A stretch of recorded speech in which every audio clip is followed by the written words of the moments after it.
Welcome dear students, I hope you all are fine. Let's have a quick review of our previous lecture which was on unit number 3. In this lesson we learned how he prayed goats and how Robinson Crusoe was managing his calendar, and then he was improving his house because he knew that he has to live there for not know how much time. Late at night, he managed to make a candle-like thing for lighting his nights. Food from heaven, he tried. He thought that the barley growing there was food from heaven, but later he reminded himself that there where barley was growing, he threw a bag of hen's food there, so that there was barley growing because he had thrown seeds of barley there. पिछले chapter में हमने पढ़ा कि कैसे वो goats का बकरियों का शिकार करता है, फिर उसने अपना कैलेंडर कैसे मैनेज किया, अपने घर को बेहतर बनाने के लिए उसने वक्त गुजारा क्योंकि ही न्यू दैट उसने वहाँ पर कितना वक्त रहना था। उसे अंदाज़ा था कि ये वक्त कितने साल भी हो सकते हैं और शायद कभी भी वो घर वापस ना जा सके, ऐसा भी हो सकता था। उसके बाद उसने एक कैंडल लाइक चीज़ बनाई क्योंकि वहाँ पर इतनी ज़्यादा चीज़ें अवेलेबल नहीं थी। So he made candle from goats fats, बकरी की चर्बी जो उसने रखी थी सुखा के, उससे उसने कैंडल बनाया। फूड फ्रॉम हेवन, जो पार्ले वहाँ उग रहा था, उसे लगा कि ये कोई मिरेकल है, कोई मोजा है, लेकिन बाद में उसे याद आया कि नहीं, this barley is growing where he threw. उसने जहाँ पर अपनी मुर्गियों के खाने का बैग उल्टाया था वहाँ पर पार्ले ग्रो हो रहा है, तो ये कोई मौजा नहीं है, ये जस्ट एक उसने बैग उल्टाया था, उसमें से सीड्स गिरे थे, so that's why barley was growing there. Now we are going to start our new chapter which is a year on the island. So almost a year. The Green Valley. I had not been on this island more than 10 months, and there seemed to be no hope of rescue. Now that I had finished my house and made it a safe place to live, I wanted to discover more about the island. I went first to the place where I had brought my rafts ashore. I walked along the stream, which was clear and running water, and found many pleasant fields. Pleasant खुशगवार fields फसलें. Plain, smooth and covered with grass. On the sloping parts next to the high ground, I found tobacco plants growing. There were many other sorts of plants whose names I did not know. They may have been useful in some way, but I could not tell how. The next day I went up the same way again, and after going on for a while I reached the end of the fields. Many more trees were growing there, and in this part I found many fruits. There were melons on the ground and grapes upon the trees, ripe and juicy. I decided to dry some grapes in the sun and keep them. They would be nice to eat when there were no fresh grapes around. I spent all time evening there and did not go back to my house. This was the first night I had spent away from my home. That night I did as I had done on my first night on the island. I climbed a tree and slept well in its branches.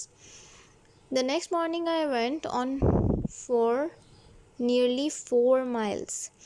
At the end of this march I came to an opening. There the land seemed to slope down to the west. A little spring of fresh water came out of the side of the hill near me. The land looked so fresh and green, it was like a planted garden. So in March it was almost spring coming. That's why he was experiencing all these beautiful things. I walked down a little way into that beautiful green valley and saw there numbers of orange lemon, and lime trees, but all very wild, and few of them with any fruit growing on them at that time. However, the green limes that I gathered were very pleasant to eat and very good for my health. I saw that gathering the fruit and carrying it home would keep me very busy. I wanted to take a store of it home with me for use in the wet season, which I knew was coming soon. I gathered great heaps of limes and lemons, and taking a few of each with me, I traveled home, meaning to come again and bring a sack to carry the rest. This journey took me the 3 days. The next day I hung them up on branches of trees so that they might dry in the sun. I had made two small bags and carried back with me as many limes and lemons as I could. When I came home from the journey, I thought about the valley. It was full of fruit and well sheltered from storms. It seemed that the place I had chosen for my home was in the worst part of the island. I thought of moving my home and of looking for somewhere to live in the valley. Now, as Robinson found a garden full of fruits and vegetables of many kinds, so he decided to move from the barren part of island to the fruitful part of island. जब Robinson Crusoe ने देखा कि कैसे उसने अपना घर जहाँ बनाया वो इंतहाई बंजर इलाका है, तो उसने सोचा कि यहाँ से मूव करके टू द फ्रूटफुल लैंड, जहाँ पर बहुत सारी फसलें और फ्रूट्स हैं, वहाँ पर मूव कर लिया जाए. A home in the country. The valley was so beautiful that I considered this idea for a long time. But later I thought more carefully about it. I was now near the sea, and it was possible that at some time I might see a ship. The same bad luck that had brought me to the island might bring someone else. It was not very probable that any such thing would happen, but it would be foolish to give up hope. So it seemed I should not go and live in the center of the island. However, I liked this place so much that I spent a lot of time there. I built myself a small hut and surrounded it at a distance with a strong fence. I made a double hedge as high as I could reach, well supported by long posts, and filled the space in between with small branches. Here I felt very safe and sometimes stayed there 2 or 3 days, always going over with a ladder. So now I had my country house as well as my house by the sea. I had only just finished my fence when the rains began and forced me to return to my first home, for although I had made a tent in my country house, I did not have the shelter of the hillside to protect me from storms, nor a cave which I could go into if the rains were very heavy. About the beginning of August, I had finished my country house and began to enjoy myself. On 3rd August, I found the grapes which I had hung up there now perfectly dry and were excellent. So I began to take them down from the trees. It was as well that I did, for the rains which followed would have spoiled them all. I had no sooner taken them down and carried them to my cave than it began to rain. From that time on, which was 14th August, it rained almost every day until the middle of October. Sometimes the rain was so heavy that I could not leave my cave for several days. On 30th September, I counted up the marks on my post and found I had been on the island for a whole year. I felt very sad and lonely all day, and did not eat anything until sunset. Then I had a biscuit and a bunch of grapes and went to bed. So, after spending a few days at his own home he built near sea, and the other hut he built in the garden kind of area at the island. He was spending his life peacefully, but after then he saw his marks. He put on posts that he was living on the island for almost 1 year. This thought made him this thought made him very very sad.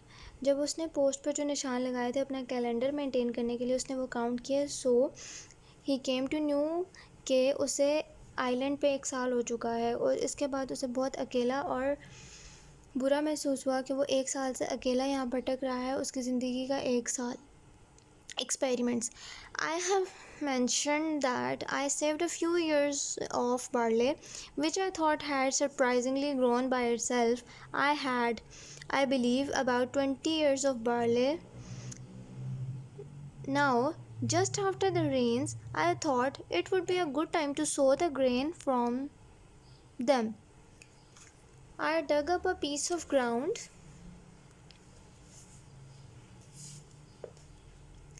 as well as I could with my wooden spade and sowed the grain. As I saw sowing it, I thought that I ought not to sow it all at once because I was not certain whether this was the proper time, so I saved a small quantity of the seeds. It was very lucky that I did so because none of the seeds which I planted came up. The dry season followed, and as the earth had no rain, the grain died.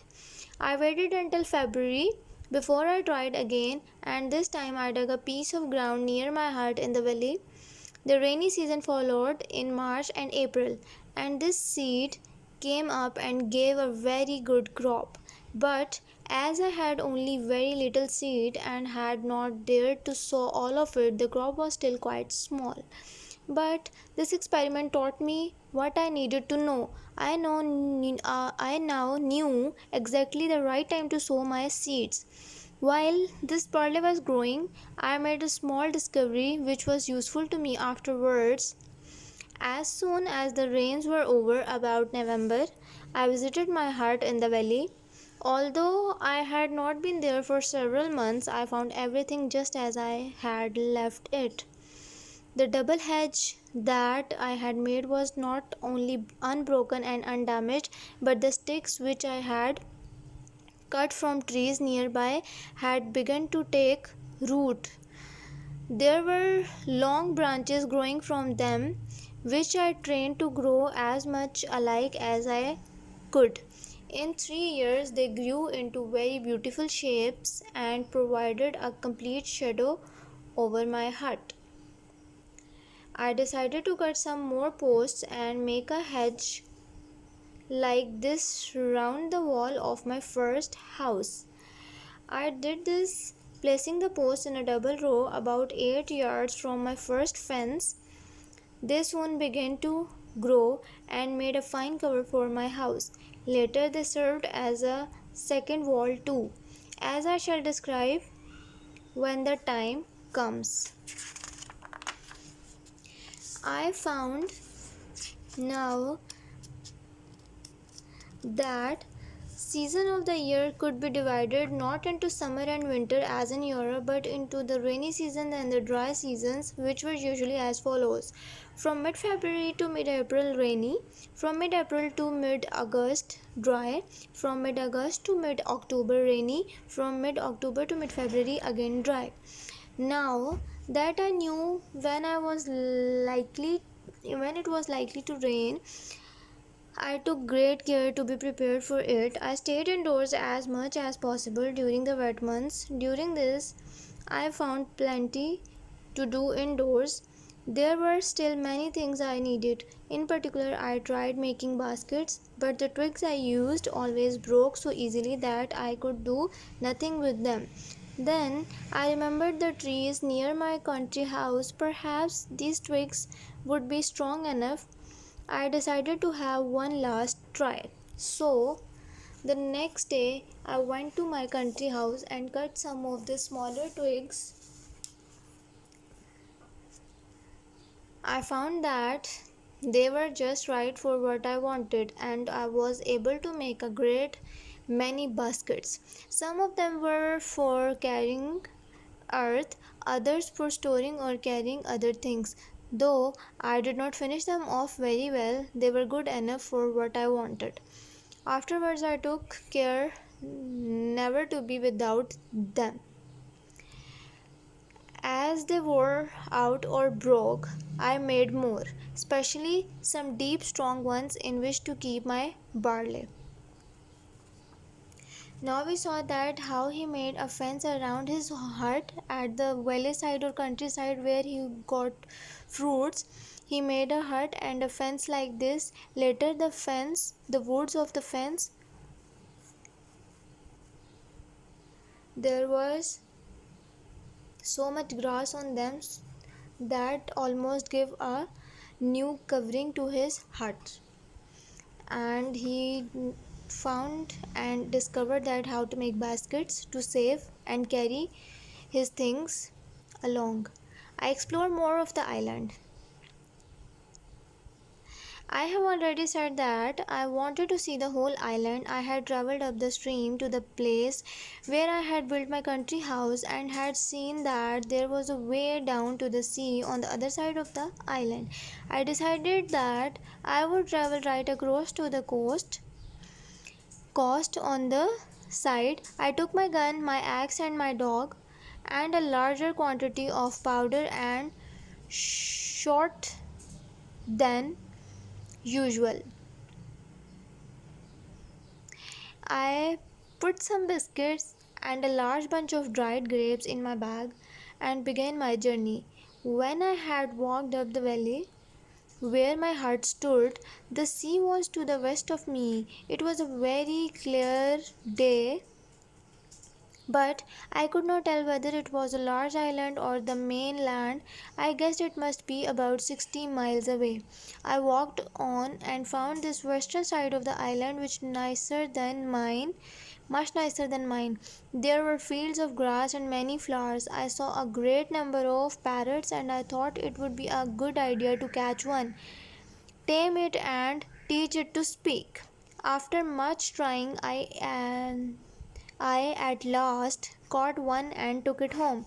It was some years before I could make it speak, but at last I thought